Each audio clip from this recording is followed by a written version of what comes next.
These days, we don't need cardboard. We've got printers and we've got laminators, and we also have AI. And because of that, I think I'm going to show you how you can make your own top trumps card using AI without knowing a single line of code. I'm going to be using ChatGPT. The only other thing you'll need is somewhere to store your code.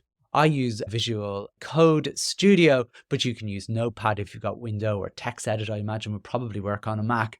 Or there's plenty of online tools out there where you can generate code and so on. This is designed for anyone who doesn't know how to code, but we'll be using very basic code here. It'll just be HTML, some CSS, and probably some JavaScript, but you won't need to recognize what it is. But if you do, it'll probably help you with some of the edits.